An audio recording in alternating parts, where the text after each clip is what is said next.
just, I'll cut it, put pan under it, and then pan to me. Give me a nod when you're ready.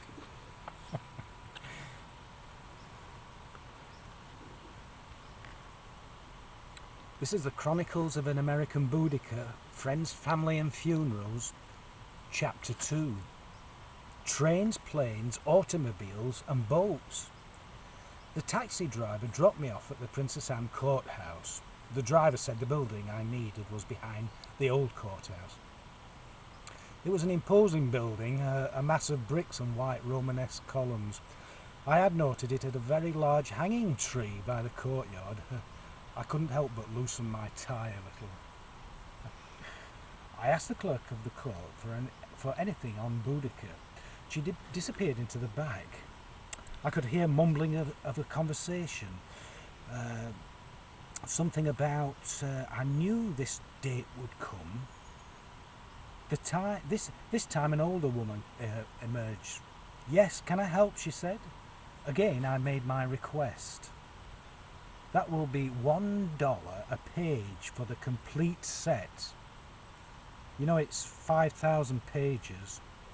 Who was this woman? My head reeled with anticipation. "It'll take 2 weeks," she said. 2 weeks, I thought. I bit my lip and paid without making a fuss. I asked for it to be posted to my apartment. In the taxi ride to the airport, I could hardly contain my excitement. I'd managed to get a ticket on the same liner as Boudica. The old questions spun around in my head again.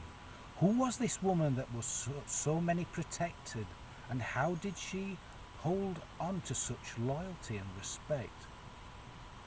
I popped open my laptop and looked her up on the local newspapers. A local publication, the Virginia Pilot, had many pages with banner headlines, but the actual news columns were not displaying.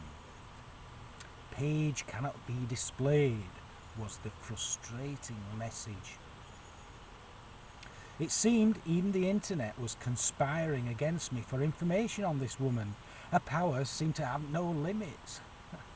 When I got to the airport, I phoned the Virginia Pilot and requested a copy of every newspaper that had her name in it, and had appeared in and then hopped onto the plane. I knew I would be at the dock when she got there. As the train left the station, Boudica thought of Anne and remembered the first time they had met all those years ago. She was young and naive. Anne was older and wiser, and had a lot of love to give.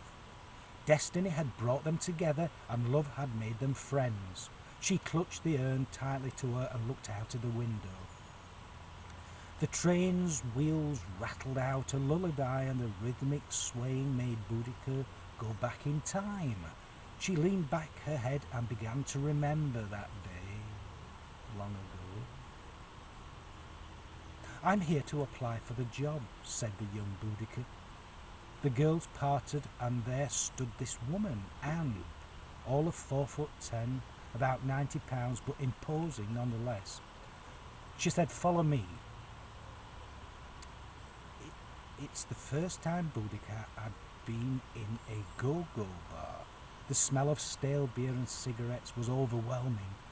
The jukebox turned on and played an old blues song so loud Boudica thought her ears would pop. They went to a small musty room. It looked like it had not been painted in a million years. The woman asked, "Why do you want this job?" Boudica explained her husband had left her and she was unable to find work anywhere else. What's more, she had a baby to support. Anne's voice was deep for a woman. Her laughter wrapped around Boudica like comforting arms. "I will let you start, and then we will see how you go." "Do you have makeup?" said Anne. "I'm wearing heavy makeup," said Boudica. Anne laughed. She handed the girl a slip of paper and told her to be here by 10 the next morning. When Boudica arrived on Anne's doorstep the next morning, she immediately gained a sense of respect for her. Boudica had only been in Virginia Beach for 2 weeks, having grown up in New England. This world was all new to her. Anne was to help her make the transition and teach her the lessons of life. Like a movie playing in her head, Boudica could see the costume fitting and makeup being applied to her body. She had gone from a naive girl to a beautiful woman. Most importantly, Anne taught her to walk in 3-inch heels. All this fuss to wait on a table, said Boudica. Do you want to make money? Said Anne. Boudica nodded her head. Yes, then do what you're told. Anne knew this young girl was special. Being a mentor to her was not going to be easy. Boudica's New England upbringing was very conservative. She had no grace in her movement, but Boudica had a natural beauty about her. People would be drawn to her. Tickets, please. The conductor came through and brought her back to reality. Boudica noted the wrinkle on the conductor's parchment-like hands. He had certainly seen better days, but in contrast, he was immaculately dressed in his crisp uniform. She handed him both tickets. Who's the other ticket for? He asked. She shot him a look and looked at the urn in the seat beside her. He lowered his head and carried on down the carriage. After the conductor left Boudica, she went back to her thoughts. She always thought it would be the other way round. Anne was now in a beautiful handmade antique urn. She remembered the phone call from Anne that told her to come immediately. The woman who kept her safe, who taught her all about life, was now about to teach Boudica how to die. But this wasn't the life they had planned together. They had dreamed of living out their days in Florida. Holding the urn again made her cry for the first time since this nightmare started. They were quiet tears, but made of pure pain. She had to pull herself together again. The train would soon be pulling into the station, and then she'd board the boat. The captain and several staff had been either Boudica or Anne's foster children.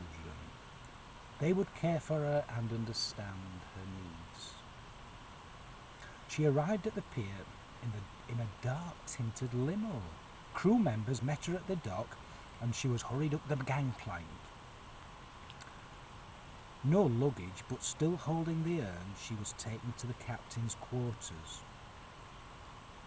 He said there had been several calls from her family. The woman before him seemed too quiet. After all, he knew her very well. The energy of sadness entered the room, and he became in tune with her pain. Her family had no fosters. They were all her real family. The woman they had called Mom was now sitting on Boudica's lap in an urn. Everyone is trying to reach you, said the captain. It's not time for that now, said Boudica. There's a reporter. He's been snooping around. We're all worried, said the captain. He took the urn and set it on the table. Boudica walked over to the window. The time has come. I can deal with it now, she said. The captain left her at the window. He knew she was vulnerable now and needed to be alone. Out of the window she looked onto the busy harbour. Boudica smiled to think of how many times they had run the piers of Norfolk, Virginia. She also wished she could go back, but was thankful not to. The world around her faded. Her mind went back to Anne's house. Anne was getting Boudica ready to go to meet her boyfriend, Rev. She kissed her and sent her on her way. Boudica had not forgotten her present for Rev at home and stopped to grab it. Since the kids were with her, with the sitter, the house seemed so empty and quiet. She ran to her room to grab the present. Just as she reached the bed, the door behind her slammed closed. She spun round to see her soon-to-be ex-husband, Tim. She screamed, but no one was there to hear. He used her for a punching bag until she hit the floor. He picked her up by the hair and screamed at her. "Do you think he will want you now?" He kicked her so badly she thought her ribs would puncture and cut her heart open. All she could do was pray that it would end. He looked at his watch and left. Boudica, thankfully, had passed out from the pain. When Rev came to the house, he found her in a heap on the floor. He called Anne and the police. Tim, a sailor, had done this on his way to the ship before leaving on a 6-month tour of duty. When Anne got to the hospital, Boudica handed her a bread bag full of her own hair. He had ripped it out from the roots. Anne told her the boys were surrounding the hospital just to be safe. She never did like Tim. "You will need a week off work to heal," said Anne. She had a few words with the doctor and Boudica was bandaged and taken home. Dusty came after Anne left to help Boudica clean up the mess left in the house before the children got home. Forrest stopped by to see how she was doing. She was, as always, worried over money. He said he could help. He explained to her about selling pot. She had children, but if she did what she was told, she'd be fine. She looked at Dusty. "Mom would kill us. So we will spare her this news," said Boudica, as she looked at Forrest. "I'll do it." This began a trade that would follow her through most of her life. The silent tears started to flow again. A knock at the door brought her back. She wiped her face and answered it. More later.